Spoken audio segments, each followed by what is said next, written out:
And now we're going to hear from the heart of the empire, from the belly of the beast.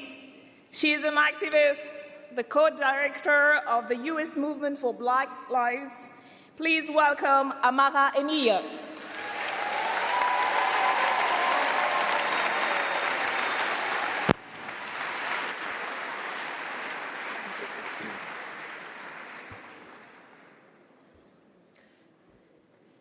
Good afternoon, everyone. I come from a tradition that is call and response. Good afternoon, comrades.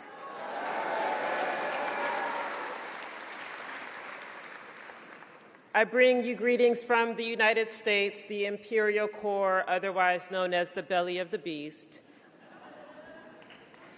But I am encouraged to be in space with all of you on this occasion as we mobilize the world against the scourge of war.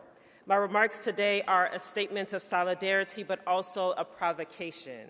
It is a provocation of utter importance, given what time it is on the clock of the world. It is time for clarity. It is time for unwavering conviction in our beliefs. Comrades, it is time for revolution.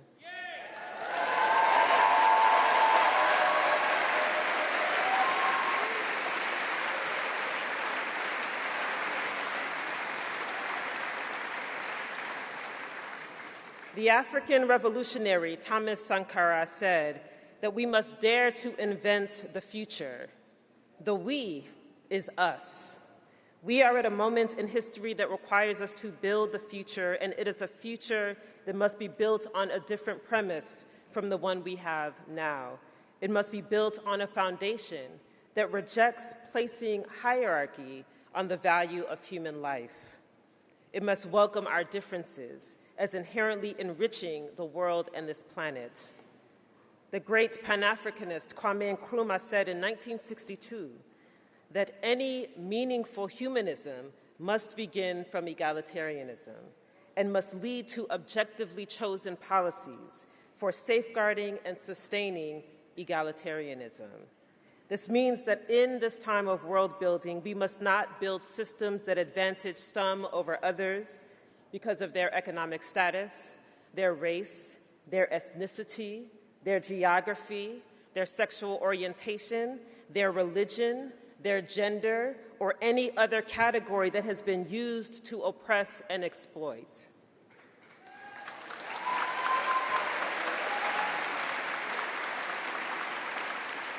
We must reject systems and structures that create division and war.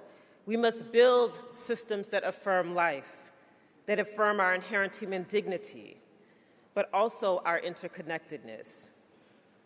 Africans and people of African descent around the world understand this well, as our movements have been to affirm our humanity and our dignity. And in fact, we have experienced fascist conditions long before November 2024. We have been involved in fights against fascism and authoritarianism long before this current administration, and we have been in these fights regardless of the orientation of the administration, whether it was Democratic or Republican. We have been in this work, and what is required now is that we have an anti-war agenda. But we cannot have an anti-war agenda without an explicit anti-imperialist agenda.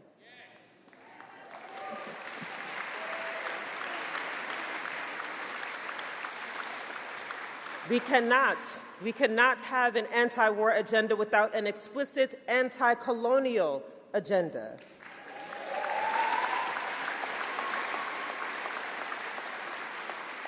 We cannot be in true solidarity with an anti-war agenda at this moment in history without calling out capitalism as a catalyst for conflict.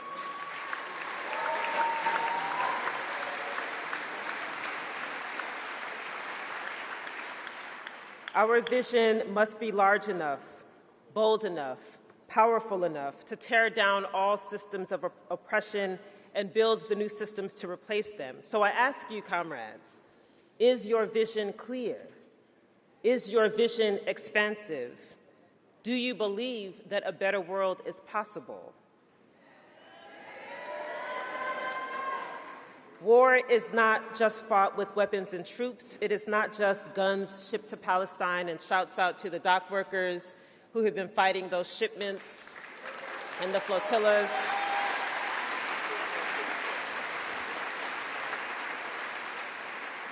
War is not just the machetes that were shipped from France to Rwanda during the Rwanda genocide,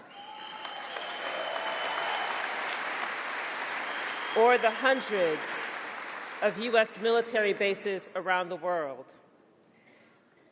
Economic warfare is also warfare. Sanctions issued against countries like Zimbabwe and Cuba, that is war. The trafficking of African people for hundreds of years through the slave trade that laid the foundation for the banking and financial systems and institutions that continue that exploitation through debt, so-called trade agreements, and the extraction of natural resources, that is warfare.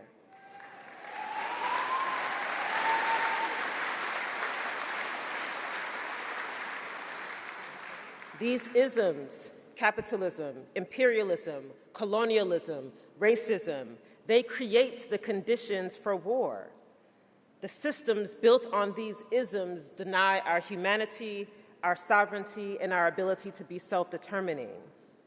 We cannot be in true solidarity if we do not reckon with this fact.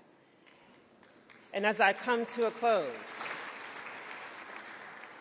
my point is not to dilute the call for a global anti-war stance at this time. My point is to call us higher, to reject all manner of war, because that is the only world toward a world of peace, where peace can be enduring and not artificial and not going from one ceasefire to the next. We must stand with the Palestinian people as they exercise their human rights to exist. We must stand with all people who exercise their human right to exist. We reject genocide in all its forms, everywhere, period. And this is the posture that we must have at this time if we are to build the future that Comrade Thomas Sankara called us into. Nkrumah said, "We face neither east nor west. We face forward, onward. Onward to the world we deserve, for which our vision is the correct vision, and we must fight as though we believe it. Our vision is life.